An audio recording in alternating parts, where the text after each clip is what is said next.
November 1963, Beverly Hills, California.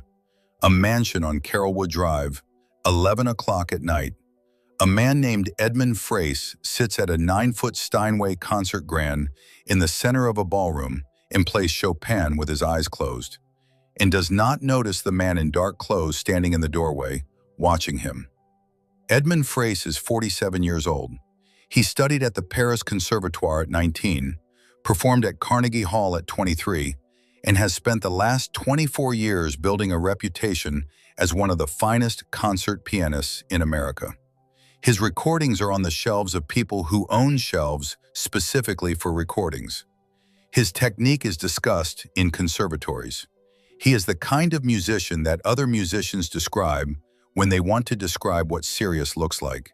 He is also the kind of man who knows exactly which room he is the most important person in. Tonight he is at a private fundraiser in the home of a film producer named Gerald Hartman, a large Georgian mansion on Carolwood Drive that has a ballroom with a 14-foot ceiling and a 9-foot Steinway that Hartman had installed specifically because he likes having things that most people do not have. 200 guests are distributed across 3 floors, the kind of guests that Hartman collects: studio heads, directors, musicians, a senator from California, 2 or 3 people whose names appear on buildings. The dress code was black tie, the champagne is French. The Steinway in the ballroom is the centerpiece of the room, the way Edmund Frace intends for Edmund Frace to be the centerpiece of any room he is in. He has been playing for 20 minutes.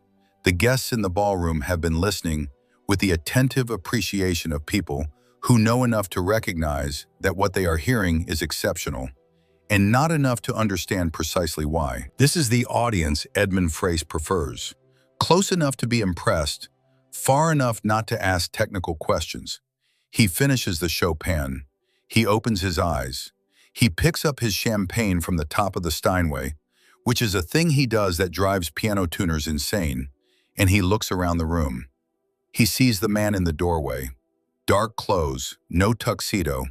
Among 200 people in black tie, the man in the doorway is wearing dark trousers and a dark shirt and a jacket that belongs to neither category. The jacket of a man who owns one good jacket and considers the matter settled.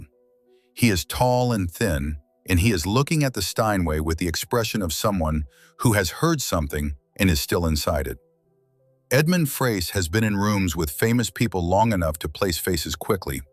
He places this one.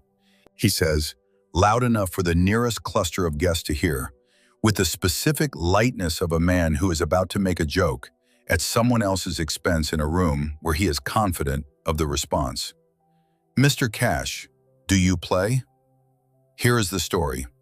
Johnny Cash was at Gerald Hartman's party because Gerald Hartman had produced a film that used 2 of Cash's songs on the soundtrack and had called Cash's management and extended an invitation that was more of a professional courtesy than a genuine expectation of attendance. Cash had come because June had said it might be worth going, and because Cash trusted June's instincts about which rooms were worth being in and which were not. He had arrived at 9 and spent 2 hours doing what he did at parties, which was move slowly through them, talking to the people who seemed to want actual conversation and standing near the edges of rooms where something interesting was happening. He was not comfortable in black tie rooms, not because he was intimidated by them, but because they required a kind of performance he had never learned and did not particularly want to learn. The performance of belonging to a world organized around money and status and the careful management of who knew whom. He had grown up in Dias, and Dias had not prepared him for Carolwood Drive, and he had no interest in being prepared for it. He had found his way to the ballroom doorway because he had heard the piano. Not the performance of the piano itself. Edmund Frace was a genuinely exceptional musician, and Cash, who had grown up with music as the only thing that cost nothing and gave everything back, heard exceptional music the way he heard everything, completely and without the social layer that most people applied to it in rooms like this one. He had stood in the doorway for 6 minutes listening to the Chopin with the focused attention he brought to music that earned it. He had not intended to be seen. He had not intended to be addressed.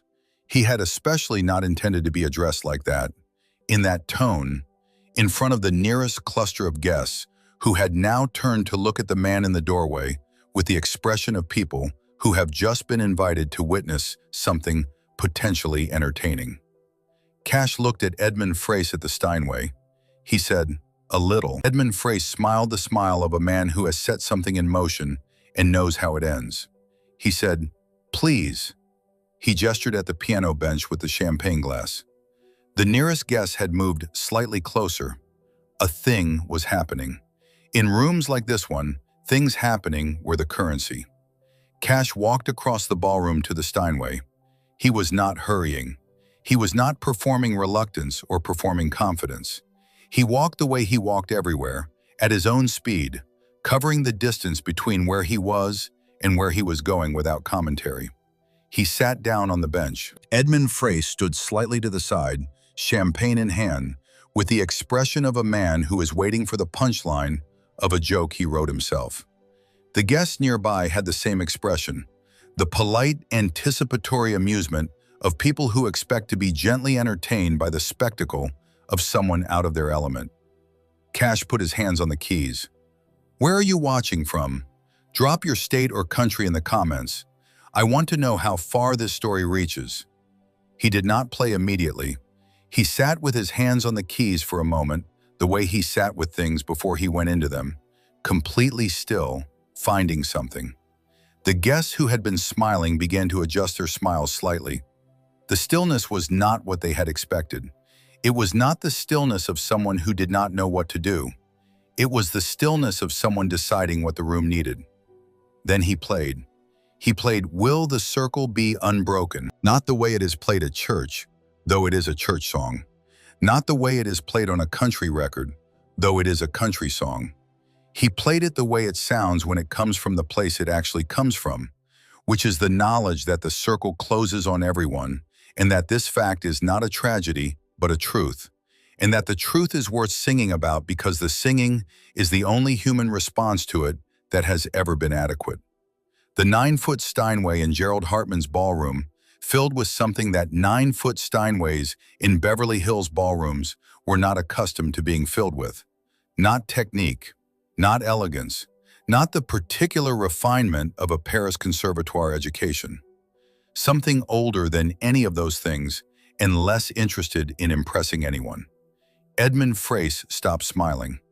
Not because it was bad, because it was the specific opposite of bad in a way that he had not expected and that required him to recalibrate something he had been confident about 30 seconds ago. He was a trained musician. He could hear what was happening. What was happening at his Steinway was not what he had invited when he made his joke in front of the guests. What was happening was a man playing a piano the way the piano had been invented to be played, as a vessel for something that had nowhere else to go. The guests who had moved closer to watch a man be embarrassed were now standing very still. Cash played the whole song. He played it through once without embellishment, the melody clean and direct, and then he played it through again with his left hand doing something in the bass that was not technically complicated, but was emotionally complete. The kind of thing that does not come from training, but from 31 years of understanding that the low notes are where the weight lives. When he finished, the ballroom was quiet. Not the quiet of people being polite, the quiet of people who have been put somewhere by music and have not yet found their way back to the surface. Cash sat with his hands in his lap for a moment. Then he stood up. Edmund Frace was looking at him. The professional assessment on his face had not resolved into any single expression. He said, and he said it quietly, not for the room, but for Cash, "Where did you learn to play like that?" Cash said, "I didn't learn it. I just know where the song lives." Edmund Frace looked at him. He said, "That's not an answer." Cash said, "It's the only answer I have." He said it without apology and without performance. It was the true thing, and the true thing was what he had, and he was not going to manufacture a more technically satisfying explanation because Edmund Frace's training required one. Frace was quiet for a moment. Then he said something that people who were standing close enough to hear repeated for years afterward. He said, "I have spent 24 years learning to play the piano. I have never once made it sound like that." Cash said, "You play what you were taught. I play what I know. They're different things." He said it without condescension. He was not diminishing Edmund Frace's 24 years. He was stating a true thing about the difference between two kinds of knowledge, the kind that comes from training and the kind that comes from living. And the truth of it was available to anyone in the room who had ears for it. Several people had ears for it. A woman standing near the piano, a film composer named Adele Marsh, who had studied at Juilliard and had been listening with the specific attention of someone who makes music for a living, said later that what she heard Cash play in those 4 minutes changed the way she thought about her work. She said, "I had been trying for years to make music that felt inevitable, like it could not have been any other way. I heard him play 4 minutes of Will the Circle Be Unbroken on a Steinway in a Beverly Hills ballroom, and I understood for the first time that inevitability is not a compositional quality. It is a human one. It comes from the person, not the training." She went home that night and wrote for 6 hours. Gerald Hartman, whose party it was and whose Steinway it was, said nothing at the time. He was standing at the back of the ballroom when Cash played, and he stood there after Cash stood up and walked away from the piano, and he continued standing there for a while after the room came back to itself. He said to his wife later that night that he had spent $40,000 on the Steinway and $11,000 on the party, and the most valuable thing that had happened in the ballroom that evening had cost nothing and lasted 4 minutes. His wife said, "That's usually how it works." Now, June Carter Cash.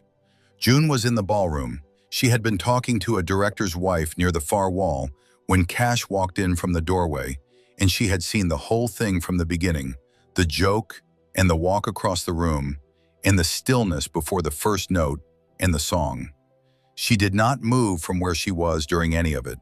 She watched from across the room the way she watched Cash in rooms, with the complete attention of someone who has been watching this man for long enough to know that the moments worth watching are not the ones he prepares for, but the ones he does not.